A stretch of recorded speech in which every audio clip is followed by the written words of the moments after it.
Hello, it's Reverend Andy of Crowhaven Chapel, and I'd like to welcome you to another Sunday Bible reading. We're going to continue this Sunday's reading with Genesis chapter 3. Now the serpent was more subtle than any beast of the field which the Lord God had made.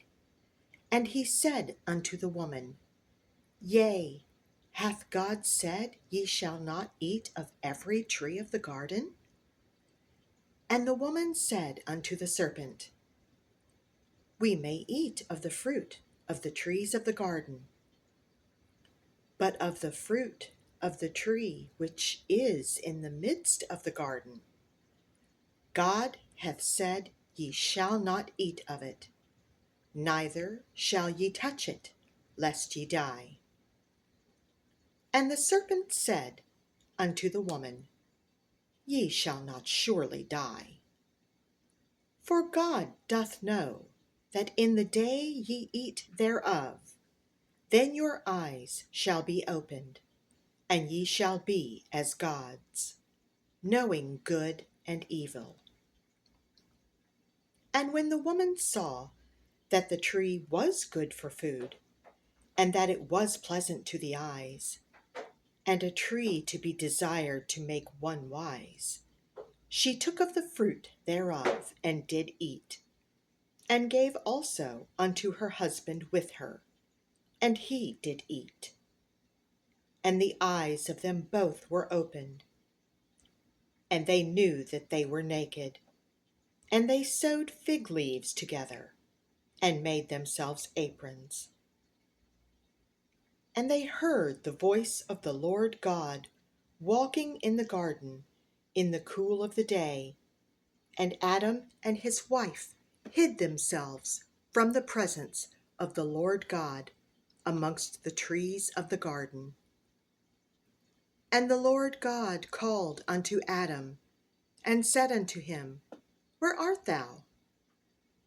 And he said, I heard thy voice in the garden, and I was afraid, because I was naked, and I hid myself. And he said, Who told thee that thou wast naked?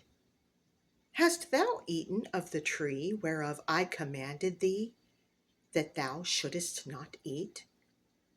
And the man said, The woman whom thou gavest to be with me, she gave me of the tree, and I did eat. And the Lord God said unto the woman, What is this that thou hast done?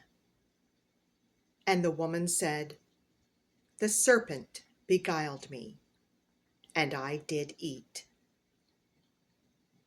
And the Lord God said unto the serpent, Because thou hast done this, thou art cursed above all cattle, and above every beast of the field.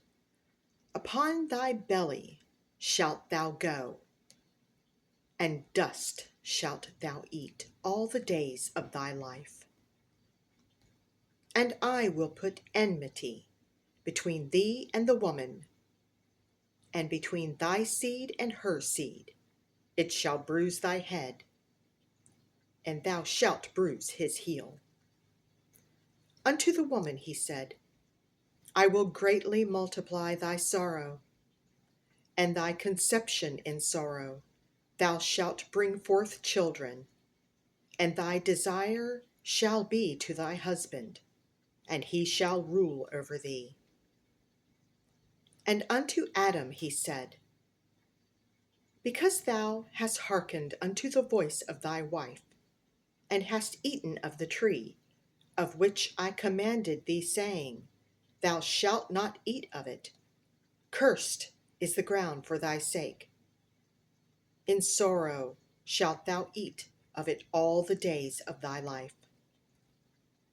Thorns also and thistles it shall bring forth to thee, and thou shalt eat the herb of the field. In the sweat of thy face shalt thou eat bread, till thou return unto the ground. For out of it wast thou taken. For dust thou art, and unto dust shalt thou return. And Adam called his wife's name Eve, because she was the mother of all living. Unto Adam also and to his wife did the Lord God make coats of skin, and clothe them. And the Lord God said, Behold, the man is become as one of us, to know good and evil. And now, lest he put forth his hand, and take also of the tree of life, and eat, and live forever. Therefore the Lord God sent him forth from the Garden of Eden, to till the ground from whence he was taken. And so he drove out the man, and he placed at the east of the Garden of Eden cherubims and a flaming sword, which turned every way, to keep the way of the tree of life.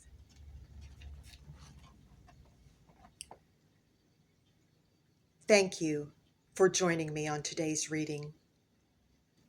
I hope you're enjoying these chapters of the Bible, and I look forward to seeing you next week. God bless.